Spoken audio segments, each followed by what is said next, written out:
Welcome to my channel. I'm not sure you should be here. The stories I share are dangerous and not for everyone, but if you really want to know, then please subscribe and stay close. It's dark out here, and I don't want to be alone. I will not use surnames nor addresses. I'll just say that this happened in New York, outside the postcard. Low-rise buildings, worn brick facades, grocery stores open late, rusty fire hydrants, cracked sidewalks. I grew up there. I've been working since I was a teenager in a workshop. Alignment, brake, suspension. My little brother, I'll call him Daniel, was the sunny part of the family. Easy laughter, good at the ball on weekends, loved by neighbors and the people at the corner church. He had a steady girlfriend, 2 years of simple plans, save money, rent a studio, later think about marriage. The kind of story that fits in a payslip envelope, until it starts to crack. At first they were silly distractions, half of conversation, and he lost the line of reasoning.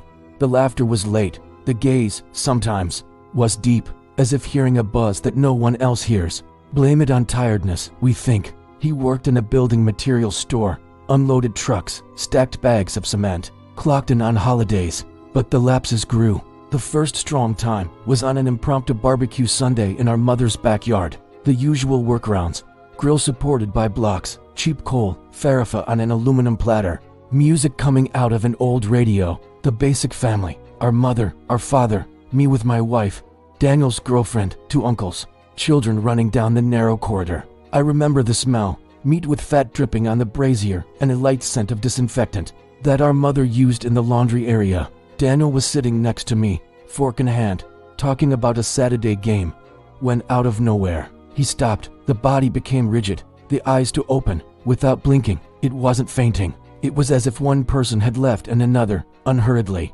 took the place. His girlfriend touched his arm. Love, endorsement. He turned slowly. The look, it wasn't his. Cold and attentive in a way that gave the feeling of calculation, not confusion. And the voice that came out, low, rough, an octave lower: "Don't touch me. You don't know who you're talking to." The yard swallowed the sound. Not even the radio seemed to ring. My father got up a little, not knowing what to do. Our mother put her hand to her mouth. Daniel, or the one using his mouth, let out a short, joyless laugh. I said loose phrases that, when you try to repeat them, disappear from your tongue. "You don't understand. The door is open.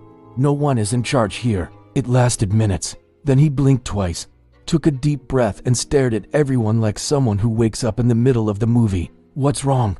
Why are they looking at me like that?" Tell. He didn't remember anything. The easy explanation saved the rest of Sunday. Low blood pressure, stress, a lot of work. The following week, everything was normal, but it came again. In the beginning, once a month, then every 2 weeks, until it became a routine of fear every week. At some point, my brother came out and someone occupied his body.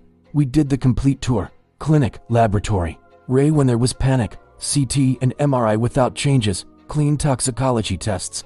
Then, the way of the head, psychologist, psychiatrist reports, preserved functioning, no signs of major disorder, inconclusive dissociative episodes. The paper said that my brother was fine. The house does not. There was a night when the TV in the living room was low. Our parents sat down, me on the couch with him. Daniel's body froze, the eyes pulled to a dead point. The voice returned, now with a taste of threat: "You have no idea what I can do." My father, a big man, one of those who carry a refrigerator alone when needed, went around the table to hold his son. Daniel jumped up and pushed my father as if closing the door. A push. It was enough to throw 2 meters of man against the shelf. I went on instinct. I took his pulse. It was like holding a pole. Cold to firm. In seconds, he swept the room. The TV fell. Picture frames turned into shards. The table went sideways. Plates on the floor. My mother cried. His girlfriend trembled. And he laughed softly, as if he were savoring humiliation. "You keep me in prison. They will pay for it." 15 minutes. Then the blinking, the breathing, the void in his eyes filled back, and the horror settling on his face. He fell to his knees, apologized, said he didn't remember, that he was going to pay for everything, that what's happening to me. I embraced it. The feeling was of hugging someone who comes back wet from rain that did not fall. The girlfriend endured as long as she could, not for lack of love, out of fear. I don't blame. In public, the thing began to leak. In the store, he had a blackout. The manager called security. Someone, threatened to call 911 thinking it was drugs. An acquaintance on the street tried to intervene and left with his arm twisted. The family began to walk on eggshells. I, who am the eldest brother, found myself afraid of being alone with my own brother when I noticed the smell of a storm before the episode.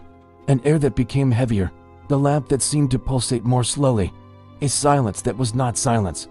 The last straw was on Friday the 13th, a cheap irony that life likes, our grandmother's birthday, a small, stubborn and sweet woman who raised us when our parents went out to work. Her house had a narrow hallway smelling of coffee, medicine and floor wax, grandma's thing. The whole family, simple cake, crooked candles, out of tune congratulations. Daniel had been fined for 2 weeks. He cut the cake next to her, laughing at the repeated stories. 9 in the evening. I saw the sign. His gaze slipped inward. My neck froze before reason understood. Daniel, I said. He turned his face to our grandmother with a hatred that I never saw in him or anyone else. And the voice, again, that of another, shut up, old woman. You should have died by now. His hand closed on her neck like a spring. I jumped. My father came. My uncle too. 3 men trying to open fingers that seemed to be locked with a latch. I felt my grandmother's thin skin warm up in my hand and then cool down. I heard the cutlery hit the floor. My mother prayed out loud. Her girlfriend screamed without sound. Daniel, that, smiled with his teeth together. She's going to die and you won't stop it. My cousin hit a chair on his back, nothing. It was like hitting a wall. I looked into my brother's eyes and didn't see my brother. I saw a stranger taking advantage of our impotence. By the time we pulled his hands back, it was too late. My grandmother was on the floor, her skin purple, her mouth half open, her chest not rising. I dialed 911 with trembling fingers. The vehicle arrived along with the EMS. Massage, defibrillator, protocols. Nothing. My brother blinked and came back. He looked at the scene, understood in a second, and the sound that came out of him was not human. A broken howl that I hear when the apartment is quiet and I think I am fine. He fell to his knees and asked for forgiveness, asking to go back in time as if that were an option. The precinct officer handcuffed him with trained technique. Daniel did not resist, cried. The rest was a process. Police station, interrogation room took hold. District attorney's office, prosecutor, public defender, dates, postponements. In the courtroom, the serious judge, the US flag in a corner, an air conditioner that never gets the temperature right. The prosecutor painted Daniel as a man who loses control and unloads on those who cannot defend himself. The psychiatrists of the state were technical. No mental disorder. That removes the capacity for understanding. No psychosis. No basis for legal insanity.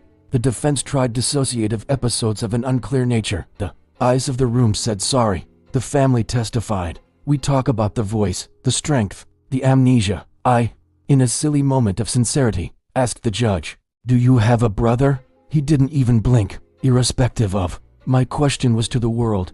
What would you do if something occupied the body of the one you love? The sentence came dry. Guilty of aggravated homicide. 12 years in the state system. I saw Daniel's shoulder go down half an inch, his body accepting the beating that the mind was already expecting. Outside, the city continued its noise, sirens, subways, street vendors. Inside, our family broke. My mother withered and spent 2 weeks hospitalized for a nervous breakdown. My father, a man who doesn't cry, developed high blood pressure and diabetes in the same season.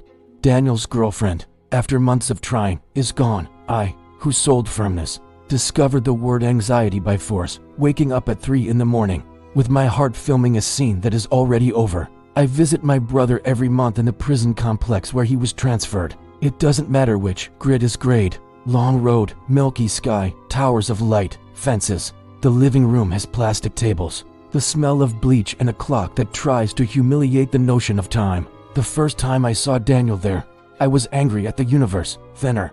The look of a cornered animal, hands that don't know where to land. In the first 10 minutes, I realized something that gave me goosebumps twice. The episode stopped. No blackout, no voice, no 3-man force. Inside, nothing. I don't have those warnings anymore. He told me one visitor. Before, it was like a pressure back here, a hand trying to turn a knob. Now, it is silence. I sleep, I remember. Silence. I wanted this to be the time of the miracle, the explanation that closes the story, right? There is no explanation. The prison chaplaincy listened and prayed. The therapy groups talked about trauma, guilt, reconstruction. He clung to reading, studying, Small rites making the bed perfectly, folding the t-shirt always the same. I made the spiritual turn before prison, I confess. Pastor, priest, lady who blesses with grass.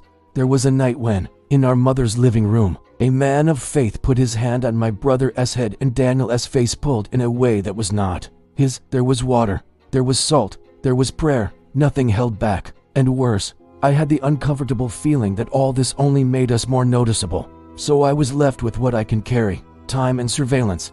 I go, I sit, I listen. I get silly news from the street, that the bodega on the corner closed, that the neighbor changed the car, that it snowed differently this year. He smiles sometimes in the old-fashioned way for a second and disappears. I tell you that our mother made the cake again, but didn't eat it. I don't say the taste is gray without grandma's laughter at the table. Sometimes I imagine the question that chews me up when I drive back along the expressway.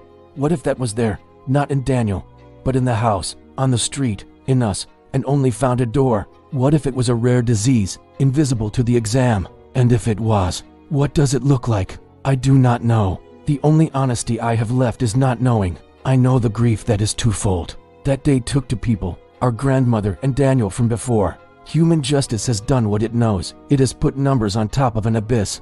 I do not condemn the judge. I condemn emptiness. One visitor. He held my hands over the plastic table and spoke softly, so that the guard would not hear anything more than necessary. When it happened, I heard you very far away, as if I were in a room without a window and someone spoke from the corridor. I am here. It was the only thing that made me think that I hadn't become the other. He breathed, and for a moment his eyes shone as they always had. Thank you for not leaving the hallway. I drove back through FDR with the wind hitting the sides of the bridges and understood that when the inexplicable enters the house, sometimes the only task is to stand in the hallway saying I'm here. It doesn't always save. It does not always prevent. Sometimes he just doesn't let oblivion win. 6 years from now, if the world continues, I'll be outside the gate the day he leaves. 36 years in the face, learning again how to cook his own lunch, paying bills, taking the subway with the face of people who have no idea about anything. I don't know if it awaits him around the corner. I don't know if he stayed forever outside the prison. I just know that if he shakes, I hold on. In the apartment, when the city lowers the volume, rare hour, between sirens, I close my eyes and lean my forehead against the cold wall. I don't hear voices. I hear my pulse, stubborn, and I think about how New York is a place full of doors, brownstone doors, basement doors, temple doors, people doors. Some we choose to open, others open. If you have come this far expecting an explanation, I owe you what I owe myself. I don't. I have a patched family, a photo that I avoid looking at, monthly visits, and a promise that I repeat like someone lighting a candle. I will not leave the hallway, and when no one is listening, I speak to the nothingness that may exist. In the simplest way I have learned, if you're still out there, listening, don't come back. There is no place for you here. Here there are already too many people trying to continue.